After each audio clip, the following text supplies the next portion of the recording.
কিভাবে বুঝবেন আপনি জান্নাতি? এই ব্যাপারে আল্লাহ কোরআনে ও প্রিয় নবী হাদিসে স্পষ্ট বলে দিয়েছেন। রাসূলুল্লাহ সাল্লাল্লাহু আলাইহি ওয়াসাল্লাম বলেছেন, তোমরা যদি দোজকি লোক দেখতে চাও তাহলে তাদের দিকে তাকাও যাদের কখনো রোগ হয়নি। মুসলমান ব্যক্তির রোগ হলো গুনাহের কাফফারা। মাত্র 3টি রোগ হলে বুঝতে হবে আল্লাহ আপনাকে ভালোবাসেন এবং আপনিও জান্নাতি মানুষদের মধ্যে একজন। সেই রোগ 3টি আসলে কি? এই প্রশ্ন সবার মনেই আসে। প্রিয় দর্শক, আপনি যদি মুসলিম হয়ে থাকেন অবশ্যই আলহামদুলিল্লাহ কমেন্ট করবেন। এই রোগ 3টি হলে আল্লাহর শুকরিয়া আদায় করবেন।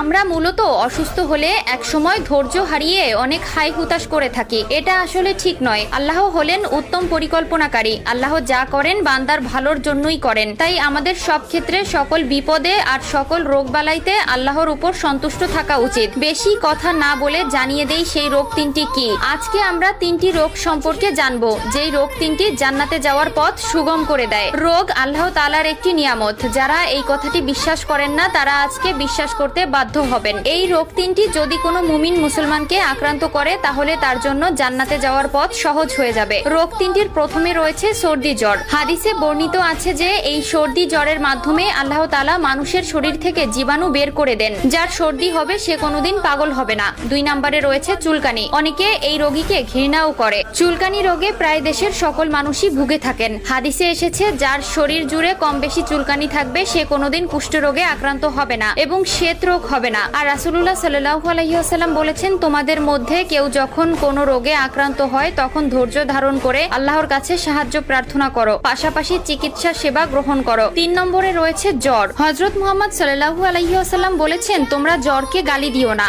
কারণ এটা আদম সন্তানের গুনাহ সমূহকে এমন ভাবে দূর করে দেয় যেমন ভাবে কামার লোহার জং লোহা থেকে পরিষ্কার করে। এছাড়াও তিনি আরো বলেছেন, অসুস্থতা গুনাহকে এমন ভাবে ঝরিয়ে মুক্ত করে যেভাবে শীতে গাছের পাতা ঝরে যায়। হযরত মুহাম্মদ সাল্লাল্লাহু আলাইহি ওয়াসাল্লাম বলেছেন, নিশ্চয়ই মুমিনের এক রাত্রি জ্বর তার সকল গুনাহ সমূহকে দূর করে দেয়। তাই অসুস্থ হলে ধৈর্য হারা না হয়ে আল্লাহর কাছে সাহায্য প্রার্থনা করুন এবং আল্লাহর পরিকল্পনার অপেক্ষা করুন। প্রিয় দর্শক, আপনি যদি মুসলমান হয়ে থাকেন একবার ভেবে দেখেন যে আল্লাহকে এতদিন না দেখে মনে প্রাণে বিশ্বাস করলাম, তার ইবাদত করলাম, তার আদেশ নিষেধ মেনে চললাম। সেই আল্লাহকে যেদিন আমরা চোখের সামনে দেখব, আমাদের চোখের সামনে আসবে, আপনাকে দেখা দিবে, সেই মুহূর্তটা কেমন হবে একবার মন থেকে অনুভব করে দেখুন। সেই মুহূর্তটি হাসরের ময়দানে সব হিসাব শেষ হওয়ার পরে বিশ্বাসীদের আল্লাহ তাআলা জায়গা দিবেন জান্নাতে। সেই জান্নাত হবে পরম শান্তি ও নিয়ামতের জায়গা। জান্নাত এমন একটি জায়গা যেখানে কারো ইচ্ছা অপূর্ণ থাকে না। চলুন